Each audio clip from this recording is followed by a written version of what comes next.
Good morning mga boss and welcome back to our channel. Ayan, sa mga hindi pa nakapag-subscribe din sa ating channel, baka naman mga boss, paki-subscribe, paki-pindot na naman yung subscribe button natin dyan at paki-hit ng notification bell para updated ka sa ating mga video. Ngayon mga boss, pag-uusapan naman natin ngayon itong balita mga boss sa bilyonaryo channel mga boss. At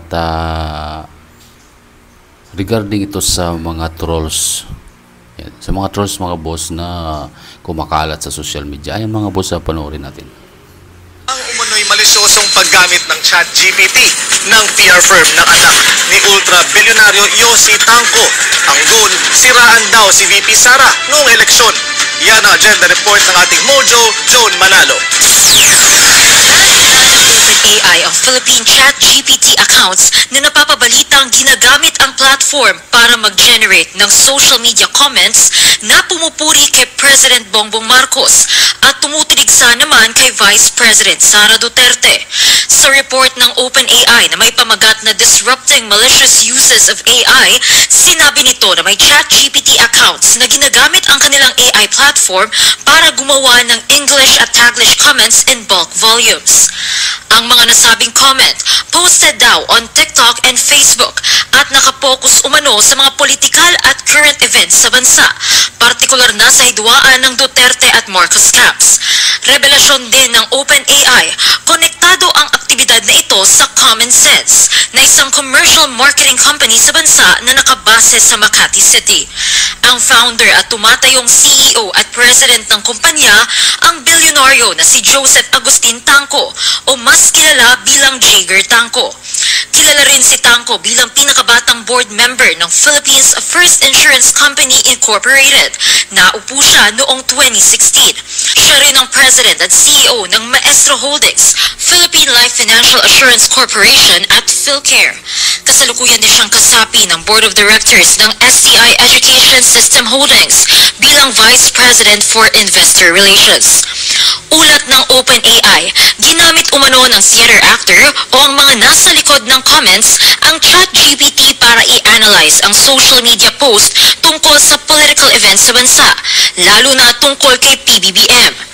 Ginamit din nila ito para mag-suggest ng appropriate themes bilang reply sa mga nasabing post. Sunod naman nilang ginamit ang AI platform para mag-generate ng maiikling comment na kadalasang may 10 words na haba na naaayon sa proposed themes. ChatGPT din ang naging instrumento para makapag-generate ang theater actor ng PR pitches at statistical analysis na naging daan para mabuo ang 5 TikTok channel na pinopromote daw ang Pangulong Marcos. Tinawag ng OpenAI ang operasyon na ito bilang Operation High Five. Nagsimula raw mag-post ang 5 TikTok account na ito nitong mid-February. Sa Facebook naman, ang mga comment na mula sa nasabing operasyon ay madalas nakikita sa mga post at report ng iba't ibang news outlet. Posted din daw ito sa mga kagagawa lamang na Facebook account at madalas ay wala pang online friends. Ilan sa mga komento, patama o parinig kay VP Sara. Dahil dito, mas umiigting pa raw ang tensyon sa pagitan ng dalawang kampo. Wala pang komento o reaksyon ang Common Sense tungkol sa report ng OpenAI na unang nilabas noong June 5. Grabe mga boss, no? Pati na mga sa social media ngayon, meron akong fake. Meron ng grupo na gumagawa ng mga ganito at yung tinatawag ng mga trolls. So, pinasok daw ito sa Facebook at sa TikTok. So, lahat daw ng mga lalo pag mga bagong account niya pinapasok at pinupuri yung si President BBM at sinisiraan si VP Sara. Grabe mga boss, no? Pati ng mga sa social media talagang marami ng mga fake, bukod sa mga fake news, fake face. Iba na talaga mga boss yung panahon ngayon. Pero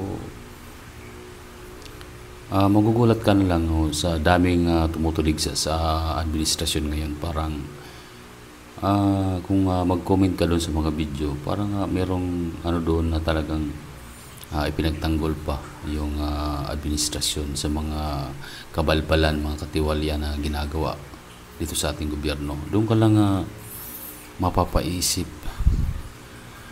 Yun pala, merong isang tao na nag-create nito at siyempre siguro talagang binabayaran to, funding, may fund. So ang role naman niya ay sumira lang sa mga kalaban sa politiko ng administrasyon at pabanguhin yung administrasyon na kahit naman in real nakikita naman ng sambayan ng Pilipino na talaga namang wala namang ginagawa dito sa bansa.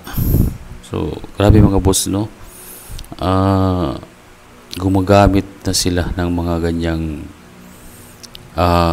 pamamaraan, gamit pa yung pera ng taong bayan. Biruin mo yan mga boss, talagang saklap talaga yun, no, na nangyayari sa bansa natin. Iba talaga ang administrasyon ngayon, talagang parang wala nang pakialam sa hinaing ng bayan. So sa mga kagaya nating mga ordinaryong tao dito sa Pilipinas, so talagang mararamdaman mo kung ano yung hirap at pinagdaanan ng ating bansa. Ayan, sa mga politiko, parang makikita mo parang nagkapikampihan pa sila. Grabe, kahit na halatang halata naman na mali at pero wala kang nakikita ginagawang maayos, kabutihan para sa bayan. Ang iniisipan kasi nila puro mga pansarili lang. Ayan, binubusog nila yung sarili nilang bulsa. Grabe mga boss, no? Iba talaga yung ngayon yung pamamalakad kaysa mga dati pang presidente ng ating bansa. Ngayon biruin mo, kaliwat kanan yung rally, pero ang gobyerno parang wala lang, hayaan lang. Grabe, hindi nila nakikita o naririnig yung hinaing ng mga tao. Ayan, kasi sa dami-dami mga kaso na isinampas sa kanila, wala lang, kasi lahat ng mga ahensya ng gobyerno ay siyempre kontrolado din ng pinakamataas na opisyal. So siyempre pag hindi ka susunod, gigipitin ka, papailan ka ng mga anumang mga kaso. So